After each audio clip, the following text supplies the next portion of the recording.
Amen.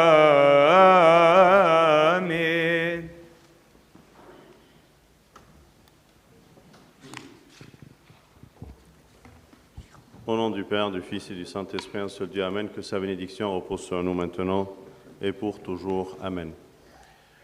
Tout au long de la période pascale, les lectures nous dévoilent la grâce du Saint-Esprit dans notre vie, la grâce de la résurrection que le Seigneur nous a offert. Et parmi ces grâces, on a vu la semaine dernière « Je suis le pain de vie » et aujourd'hui, le Seigneur nous apprend qu'il est la source de l'eau vive. Et saint Augustin, il nous attire l'attention sur un point important, que l'eau vive est vive parce qu'elle est liée et attachée à ses sources. Si on voit de l'eau qui n'est pas attachée à sa source, c'est de l'eau stagnante, elle ne bouge pas, il n'y a pas de vie dedans. Mais chaque personne qui reçoit de cette eau et qui garde cet attachement avec la source de cette eau vive, garde en lui la vie qui lui est transmise à travers cette eau. C'est pour cela qu'on a tous besoin de comprendre de quoi il s'agit.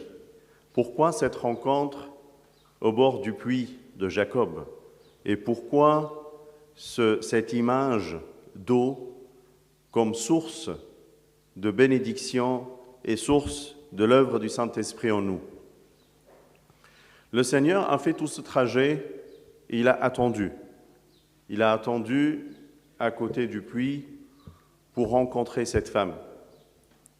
C'était vraiment une image un peu différente de celle qu'il nous a présentée avec le père qui attendait son fils abandonné, le fils prodigue. Parce que celui-là, il a attendu dans la maison et non pas à l'extérieur de la maison. Et ce n'est pas aussi la même image qu'il nous a présentée quand il a parlé de la parabole de la brebis égarée et comment le berger, il va chercher cette brebis là où elle est perdue. Donc on a trois images différentes que Jésus nous a présentées, comment il a cherché les âmes qui sont perdues ou égarées. Soit il va la chercher comme la brebis, soit il attend sur le puits pour un passage et une opportunité pour discuter, soit il attend dans la maison. Il a attendu dans la maison parce que la personne savait le chemin. Il sait où aller, il sait sa maison, elle est où. Et s'il allait le chercher là où il était, il pouvait lui faire perdre la face, ou il pouvait confronter un entêtement, une volonté qui refuse de retourner.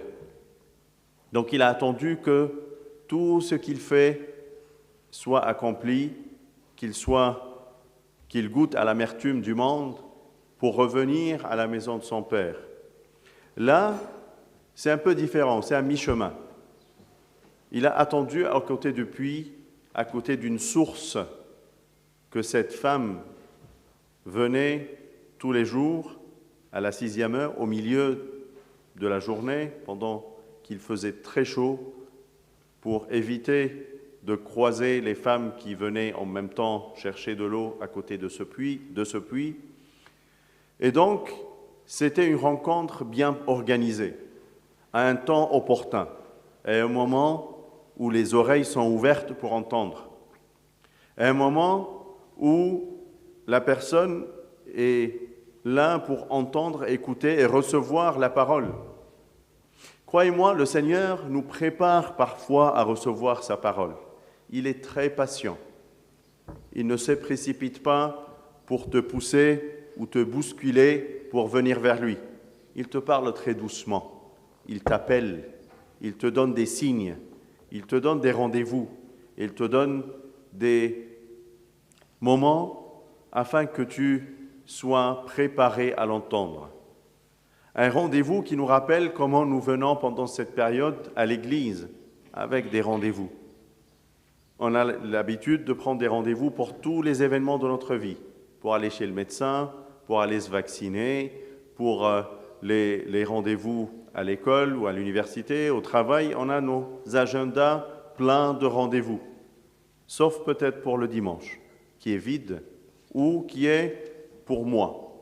Mais est-ce que le Seigneur a un rendez-vous dans ton agenda? Parfois on oublie. C'est comme pour les mariages. On a des cartes de faire-part. Mais est-ce qu'on en a une carte de faire-part pour le Christ? Est-ce qu'on l'a invité?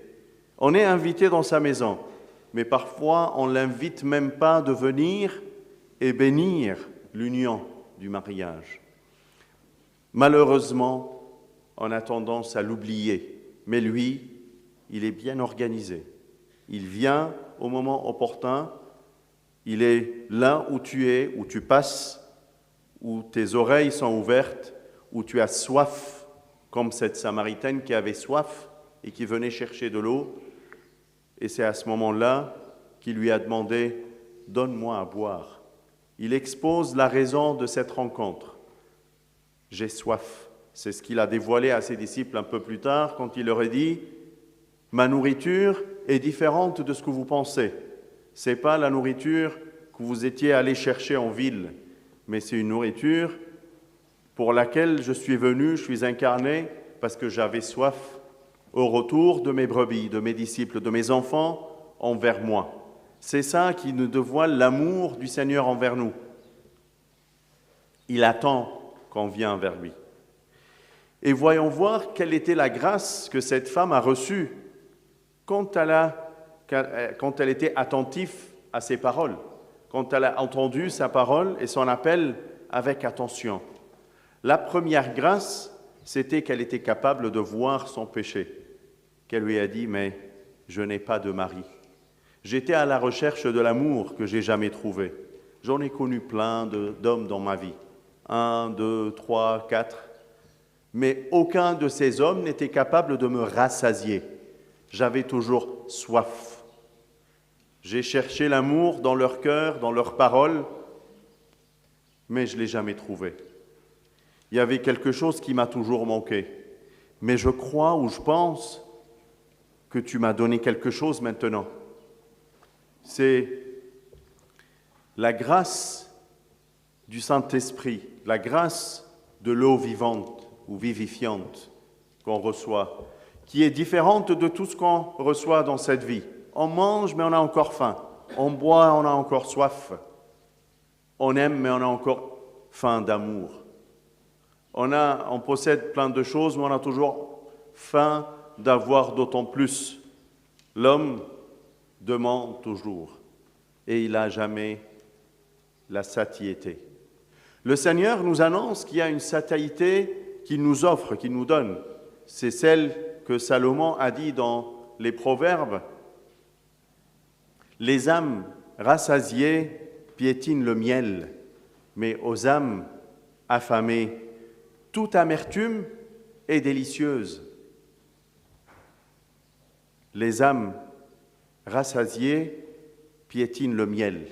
C'est ce qui t'arrive, par exemple, quand tu manges un dîner, un bon repas, et on vient avec un dessert. Tu dis, mais je suis plein, je suis rassasié, j'arrive plus à manger. Mais c'est un dessert que tu aimes. Si tu avais encore faim ou s'il y avait une place, tu allais le dévorer, mais je suis rassasié. Mais pour l'âme affamée, toute amertume est délicieuse. C'est ça, la personne qui n'est pas rassasiée par la parole de Dieu, par sa présence dans sa vie, par la relation intime qu'il a créée dans cette rencontre avec la Samaritaine. Les personnes qui n'ont pas vécu cela, qui n'ont pas reconnu cette relation intime et personnelle, ils ont toujours faim, ils regardent autour d'eux. Mais je ne sais pas, il y a quelque chose qui me manque. Ça me manque, ça me manque, ça me manque. Et il n'est jamais rassasié. Pour lui, si il a une tentation et le diable lui présente de la pierre et lui dit « mange, tu peux transformer la pierre en pain », il mange parce qu'il a faim. Et il est surpris parce qu'il a les dents cassées, parce que la pierre reste de la pierre. Elle ne se transforme jamais en pain. elle nous casse les dents et elle fait mal. C'est l'amertume du péché, c'est l'effet normal du péché que le diable parfois nous camoufle. Il essaye de nous présenter les choses autrement. Il essaye de justifier ce que nous sommes en train de faire. Elle n'a pas justifié ce qu'elle a. Elle n'a pas cherché à se justifier. Elle a dévoilé son péché, tout simplement. Et c'est pour cela qu'elle était digne de recevoir ce Saint-Esprit, ce don que le Seigneur lui a donné. Et elle a fait comme les disciples, le jour de la Pentecôte, quand ils ont reçu le Saint-Esprit, ils étaient remplis de force et de puissance pour aller prêcher. Saint Pierre, il a fait un serment, plus de 3000 hommes étaient là pour l'écouter et croire en Jésus-Christ. Et elle, remplie du Saint-Esprit également, elle était capable d'aller rencontrer les habitants de son village et leur annoncer « J'ai rencontré un homme qui m'a tout dit. Un homme, c'est l'homme que nous attendions, c'est l'homme qui nous offre ce dont on a besoin. Il m'a donné et je suis rassasié. » Combien de fois on sent la faim et combien de fois on sent qu'on est rassasié? Est-ce que tu es rassasié par la parole de Dieu? Est-ce que tu es rassasié par sa présence dans ta vie?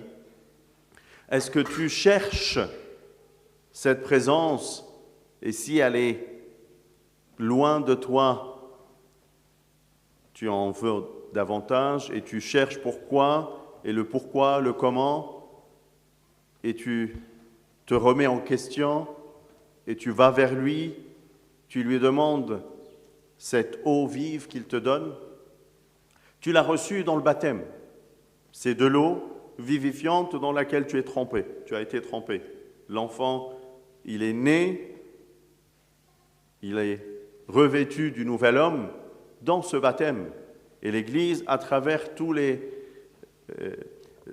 événements où il y a ce rituel de l'eau, renouvelle cet élément d'eau vivifiante qu'on reçoit, afin que ça soit bien visible devant nous qu'on a besoin de boire. Voyez, pendant le jeudi saint, pendant la messe de la haine, pendant toutes ces cérémonies, on vient avec des bouteilles d'eau, on essaye de les poser et on cherche à prendre de l'eau bénie pour entrer à la maison. C'est des gestes que nous sommes en train de vivre afin qu'on se souvienne et qu'on travaille notre conscience qu'on a besoin de chercher cette eau vive. On vit des événements physiques, mais l'objectif est spirituel. Le Seigneur leur a donné ce puits de Jacob, mais l'objectif était cette rencontre entre Dieu et l'homme à côté de ce puits. Il avait planifié cette rencontre depuis des siècles, depuis très longtemps, afin que le jour opportun, le temps opportun, il vient et il s'assoit avec l'homme et il crée cette conversation dans laquelle l'homme dévoile son péché, sa faiblesse, son manque d'amour, et le Seigneur lui offre l'élément qui le rassasie. النهارده أحبائي الحد الثالث من الخمسين، والكنيسة في فترة الخمسين بتقدم لنا كل بركات القيامة وكل بركات الروح القدس اللي احنا خدناها بعد القيامة. وشفنا الحد اللي فات المسيح وهو بيعلن لتلاميذه أنا هو خبز الحياة، والنهاردة يعتبر الحد اللي بيعلن فيه أنا هو الماء الحي. في المقابلة مع السامرية، مقابلة كانت خاصة جدا، مقابلة يمكن شفناها في الصيام الكبير في حد السامرية بغرض التعرف على توبة السامرية، لكن النهاردة الهدف هو اللي المسيح أعطاه للسامرية، البركة اللي هي أخذتها واللي المسيح أطلق عليها الماء الحي. قديس أغسطينوس يقول لنا إن الماء الحي هو اللي بيخرج من الينابيع، اللي بيفضل متصل بالينبوع بتاعه، مصدر الحياة. لكن المية اللي بتنفصل عن الينبوع بتاعها بتبقى مية راكدة، بتفتقد للحياة. فلو انت عايز تفضل بتعيش، تفضل جواك حياة، دور ان دايما تبقى متصل بمصدر الحياة بتاعك. دور انك تبقى دايما متصل بالنبع اللي ادالك الحياة والمعرفة. دور ان انت دايما تكون على اتصال بالكلمة بتاعته، تقراها، تتعلم منها، تكون غذاء ليك. هو ده اللي ربنا عايز يوصله لك، ان هو تقول له كده وجدت كلامك حلو فأكلته. هل بتبقى فعلا وانت بتقرا في الكتاب المقدس بتبقى بتتروي، ولا دايما بتبقى بتقرا كده كأنك بتقرا قصص؟ قراءة الكتاب المقدس قراءة مختلفة، قراءة فيها كده تفكير، وفيها حاجات بتدورها تتعلمها، حاجات تعيشها، حاجات تفهمها. قراءة مش زي ما بتقرا في الجورنان، مش زي ما بتقرا في مجلة، مش زي ما بتقرا في الأخبار، مش زي ما بتقرا على النت. قراءة كده بتبقى فيها حاجات تعيشها، حاجات تاكلها، حاجات تبقى مشبعة لنفسك. كتير دقنا وجربنا إحساس الجوع، وسليمان الحكيم يقول لك النفس الجعانة، النفس الشبعانة بتدوس العسل، وللنفس الجعانة كل مر حلو. ربنا عايز يقول لك اشبع بيا. اللي شبعان بربنا يشوف الملاذ والحاجات قدامه. انا شبعان زي واحد كده اتعشى او اتغدى غدوه حلوه، يجي تقول له طب تحب تاكل جاتوه او تاكل حاجه يكون بيحبها فعلا، يقول لك لا شبعان مش قادر. طب ما انت بتحبه بس شبعت، حتى ولو حلوه لعينيا وحلوه للمذاق بتاعي، لكن انا شبعان. هل انت شبعان بربنا، ولا انت من جوعك عينك ما بتقعش عليه؟ شوف ربنا رتب ازاي المقابله مع السامريه. جه وقعد جنب البير، قعد علشان هو مستنيها. حاجه مختلفه، قدم لنا صوره الابن الضال اللي ابوه كان مستنيه في البيت، مستنيه لانه عارف سكه البيت، عارف هيروح. يمكن لو كان راح قبله الابن كان عند معاه وقال له لا مش هروح، او كان اتكسف وكان هرب منه، لكن انتظاره في البيت هو اللي رجعه. هنا ما راح لهاش البيت برضك، لان كان هيبقى امر مخجل بالنسبه لها، ما كانتش تقدر تستحمل وجوده في بيتها، فانتظرها في مكان هي بتيجي فيه وودانها مستعده انها تسمع. جاي عطشان. هل بتيجي الكنيسه وانت عطشان؟ بتيجي عايز تسمع كلامه؟ انت بتيجي صايم. الكنيسه بتعلمنا نصوم، مش عشان تصوم بالجسد بس، عشان تصوم بالذهن وبالفكر وبالحواس. تيجي كده عطشان انك تعيش معاه، مشتاق اليه، مشتاق انك تتقابل معاه. في الحالة الثالثة في الخروف الضال، راح لغاية عنده، أصله كان خروف مش هيعرف السكة، مش هيعرف يرجع. زي الابن الضال عنده عقل وعنده معرفة، عارف البيت فين، لكن دي كان في ميعاد، واخد ميعاد ومرتبه وعارف هيروح فين وهيقابلها ازاي وهيقعد فين وهتيجي امتى. وكل ده في حياتنا اتعودنا ناخد مواعيد كتير، بس قليل لما كان يوم الحد تحط في الأجندة بتاعتك كده عندي قداس الصبح، أو عندي خدمة، أو عندي حاجة. كتير تقعد ترتب في أجازاتك، لكن يجي مؤتمر، تيجي حاجة للكنيسة تقول لا ما أقدرش أخد أجازة، ما عنديش وقت. كان يجي الخميس العهد تقول لا عندي شغل. الجمعة العظيمة لا عندي شغل. طب ما أنت عارف تاريخ الجمعة العظيمة من السنة اللي فاتت، حتى كان ممكن تقدم عليه أجازة زي الأجازات اللي بتاخدها في حياتك. هل أنت بتبقى حريص إنك تاخد ميعاد مع ربنا، تقول له أنا عندي ميعاد معاك في اليوم الفلاني؟ لا، ده أنا هسيب اللي ورايا وهاجي، لأن ده ميعاد مهم، ده أنا هتقابل معاك. ميعاد هرتب له من السنة اللي فاتت. شوف المواعيد اللي بترتب كده من بعيد وبتبقى مهمة في حياتك، ممكن ترتبها من السنة للسنة. هل بتقدر تحدد وترتب ميعاد مع ربنا من السنة للسنة، أو من الأسبوع للأسبوع، أو من اليوم لليوم، تقول أنا ميعاد ده مهم جدا مش هقدر أفوته؟ ولا كان مش مشكلة المرة الجاية، الحد الجاي، الأسبوع اللي جاي؟ ربنا حب يخش جوه الأجندة بتاعتك، يقول لك خد ميعاد على النت، أو خد ميعاد عشان تحضر القداس. مش بالساهل، ما أنت استهونت. عايز يغير من طريقة تعاملك معاه. شوفني بطريقة مختلفة، أنا قاعد ومستنيك، تعالى وانت عطشان، أنا هشبعك.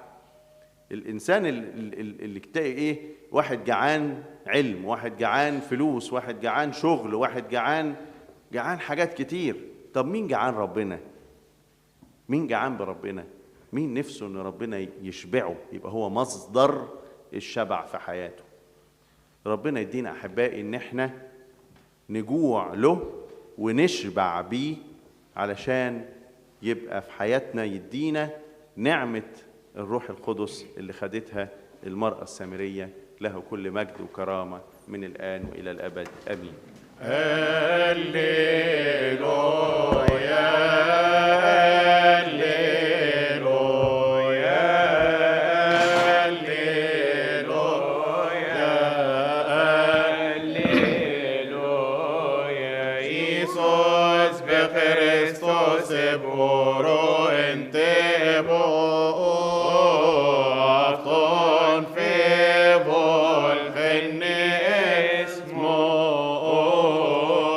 Fire